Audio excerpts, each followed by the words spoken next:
Hey, I'd like to get comment on you on something specific.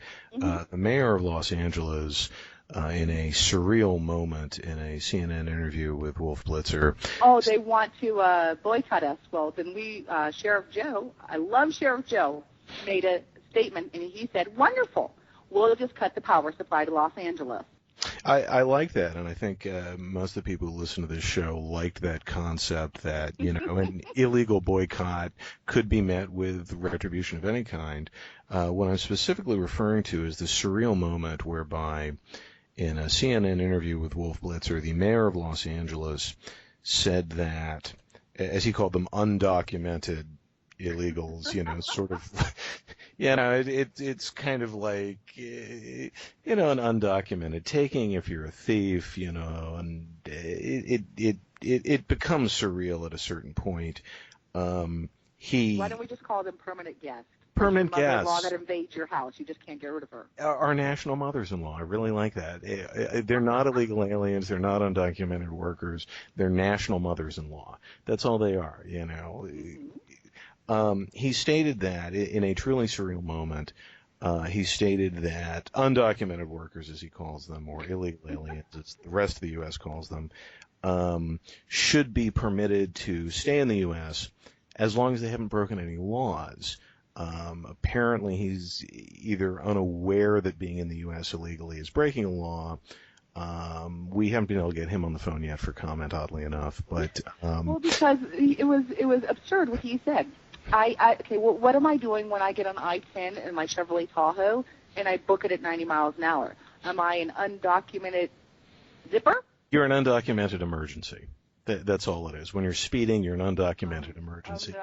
Okay. You just don't have the paperwork. It's a minor quibble. It's very minor. Okay, well, yeah, I know when I speed, I will eventually get the ticket. My insurance goes up. I go to court, yada, yada, yada. That's absurd, undocumented. No, if you're here, if you break a law, when I speed, I break a law. I am fully aware of consequences. So if you're going to, that's ridiculous. Illegal is illegal. What part of that basic word, illegal, it's either legal or it's not. We're not talking semantics. We're not talking personal. I absolutely agree. Question for you. It's possible that the state of Utah may actually call us back.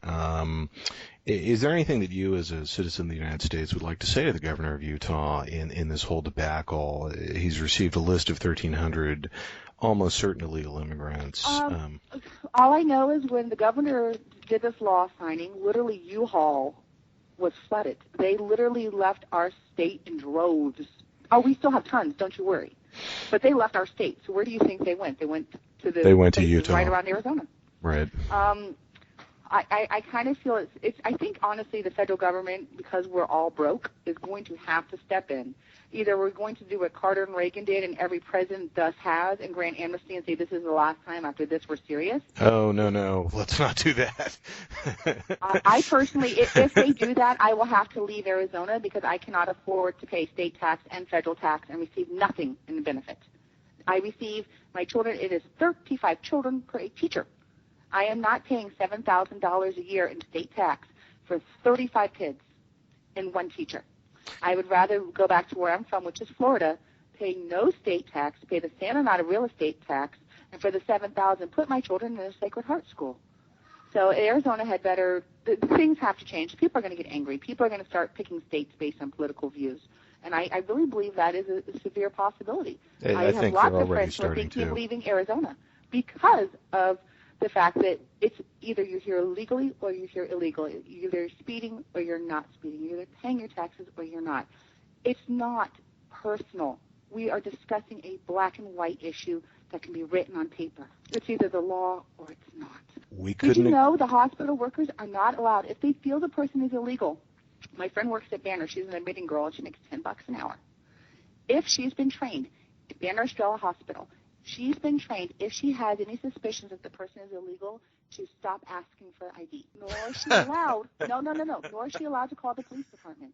And that person has to get in. So basically, if I want free medical care in Arizona, I just say you're Mexican. Next time I break something, Mexican. Or next time or I French accent. No, next time I get sick or my children are sick, I'm going to sit there and do the admitting in Spanish and say, I am from Mexico. I want un taco, un leche. Let me see el doctor Rio. And I guarantee you I will get to El Dr. Rio quicker than my Blue Cross Blue Shield will. And you That is pay sad. for it.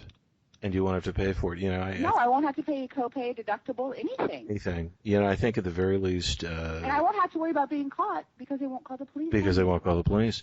I think at the very least this has given everyone in Arizona, Utah, anyone in the Banner system a useful way to not deal with those pesky copays, because they're just laws and like illegal.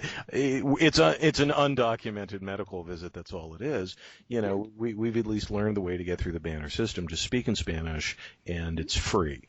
I'm amazed I don't put that. We have no more before and after care in the state of Arizona. Well, we haven't had that in years. We just cut full-day kindergarten. We need women to work to pay more state taxes. We need women to work so the state can tax their income.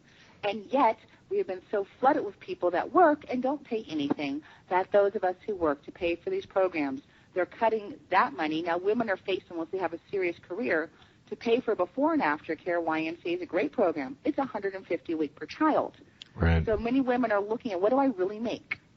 And a lot of women are not working, therefore making the situation worse instead of better. We couldn't agree with you more.